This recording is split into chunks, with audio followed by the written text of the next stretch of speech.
Hey, today we're going to talk about polynomials and higher degree than quadratics. And so yesterday or last time, we should have attempted to divide polynomials. And then today we're going to kind of go into more the general topic of a polynomial. So the formal definition of a polynomial is going to look like some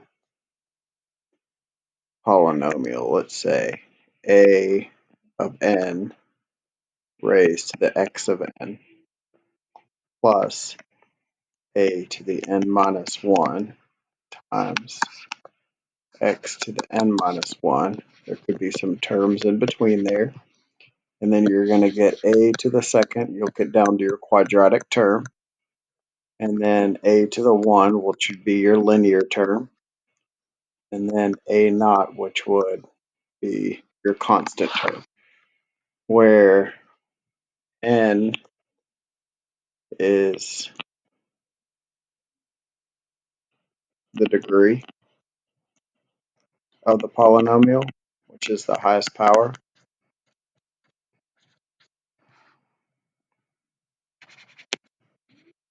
And a sub n is the leading coefficient.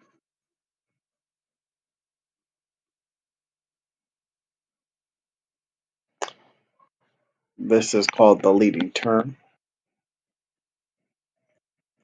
because we go in order from highest power to lowest. So if n is the degree of the polynomial, and we said n was 7th, this would be a 7th degree, be x to the 7th.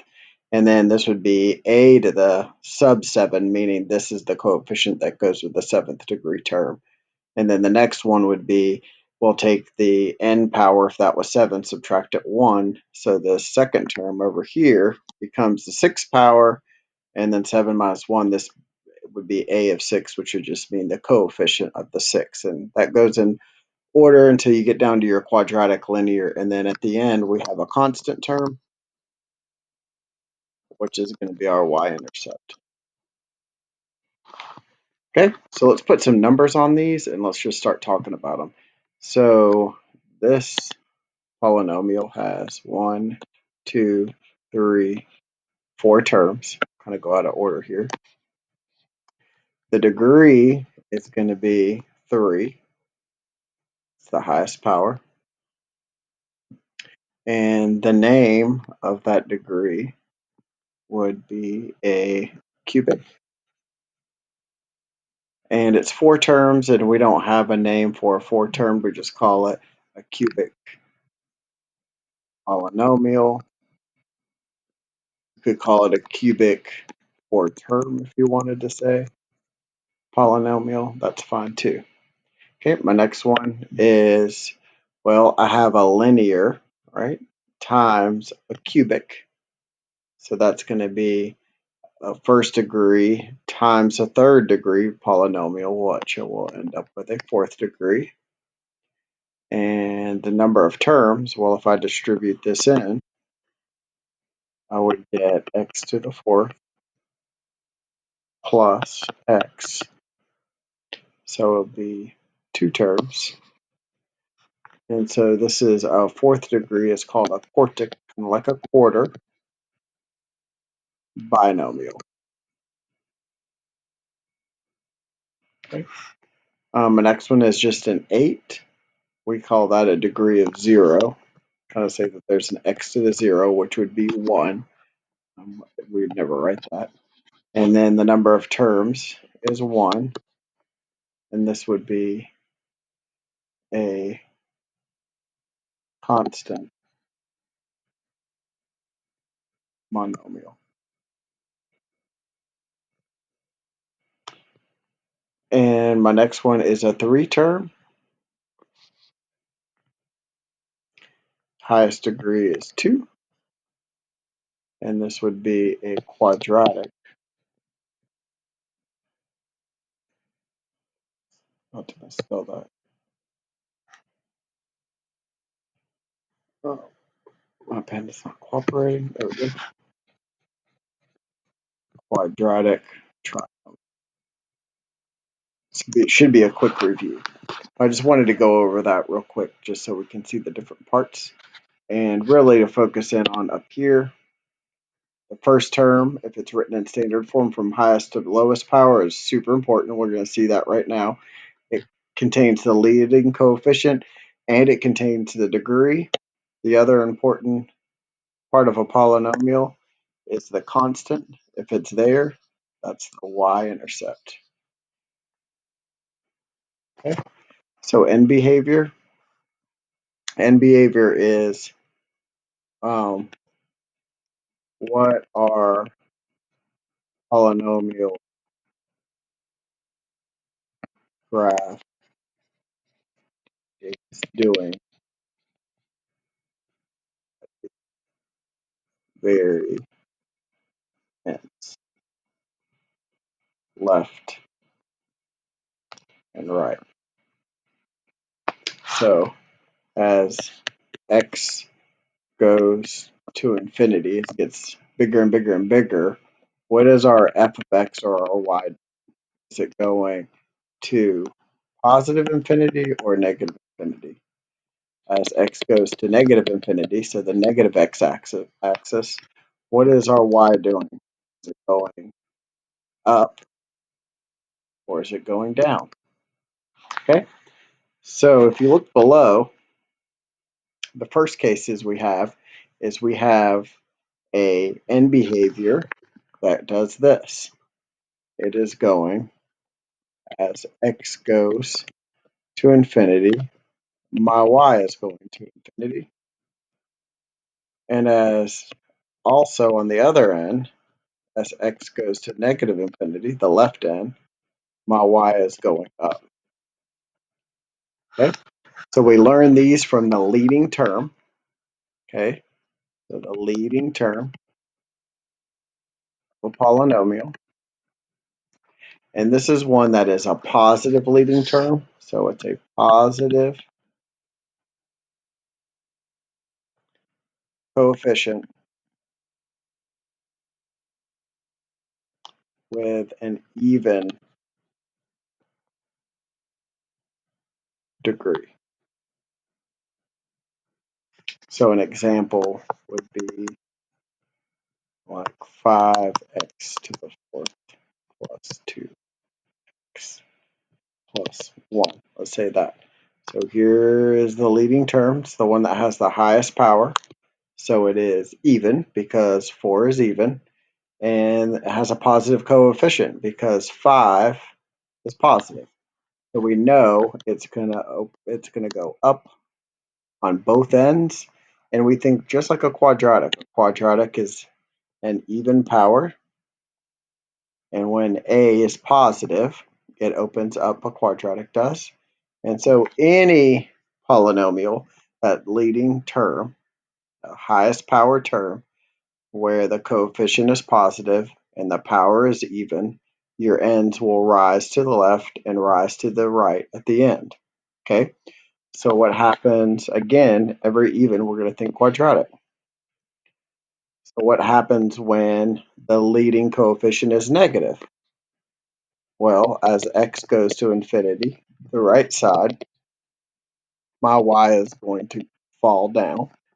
And when x goes to negative infinity, my y is also going to go down. So this is like, think quadratic again, when the quadratic has a negative coefficient or an a value, right, like negative x squared, quadratic will open down and down.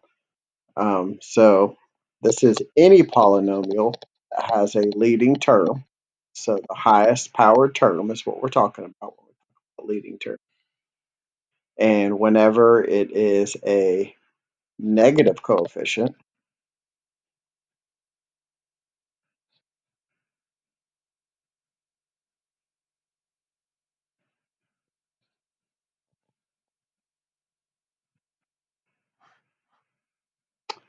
and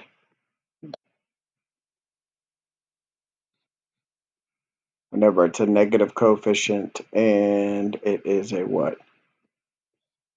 Even degree. So an example would be, let's do negative 7x squared plus 2x minus 1. So again, we're just looking at the highest power term. Coefficient is negative, power is even. It's going to go down and down at the ends. Evens are probably by far the easiest ones. Okay, and odd, we're going to think about the cubic function. If we can kind of keep an idea that the cubic function looks like this in its regular form, then we can say as x goes to infinity, that's the right side of the graph, my f of x goes up, or positive infinity. However, on the left end, my left end goes down. Okay? So, my next thing that I'm going to look at is the leading term. Leading term on this one, the coefficient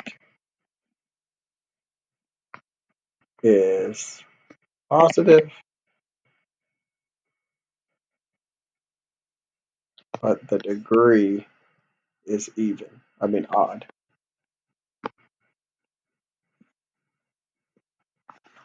Okay? So on the right it rises, and on the left it falls. Okay? On the next one, we're going to say, well, what happens when it is odd? The term power is odd, and the leading coefficient is negative. So we say as x goes to the right, f of x is down,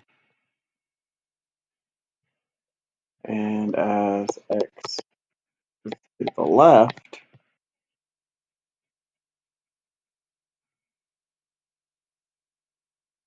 my f of x goes up. And this is when my leading term is the coefficient is negative,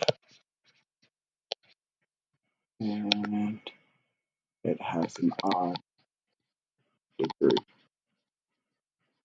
Okay, so an example over here, I forgot the other example. An example of this one, just need to have some negative. We could do negative x to the fifth minus 3x squared plus 1, right? Doesn't matter, just matters about this first one.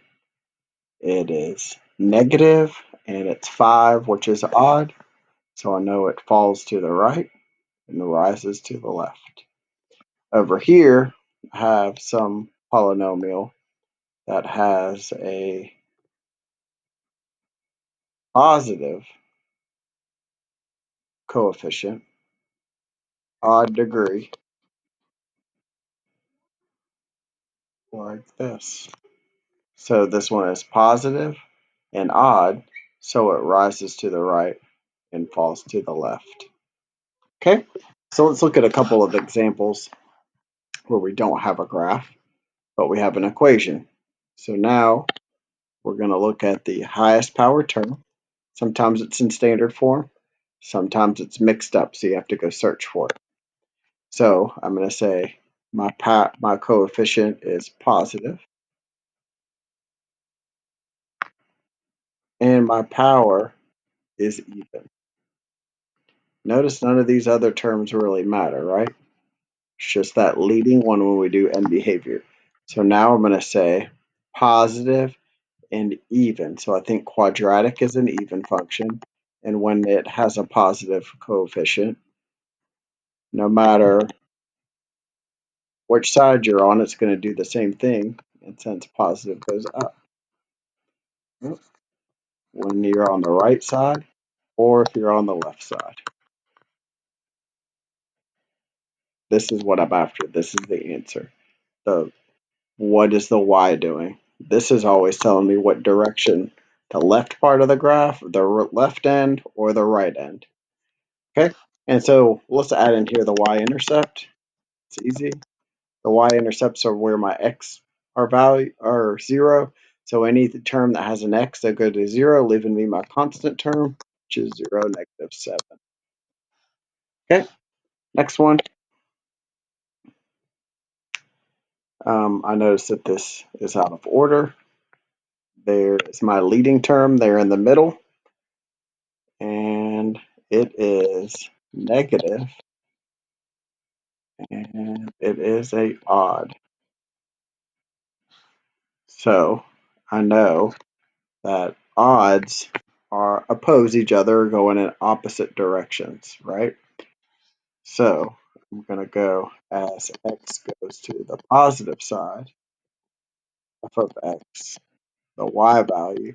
So on the right side, my graph falls, but on the left side, oops, but on the left side, it's going to rise positive infinity. And then if I wanted to find my y-intercept, it is the constant term. If the constant term happened not to be there, then your y-intercept would be at 0, 0. So there'll be some delta math on just going over some naming polynomials and just doing some end behavior real quick. So be on the lookout for that. Thanks.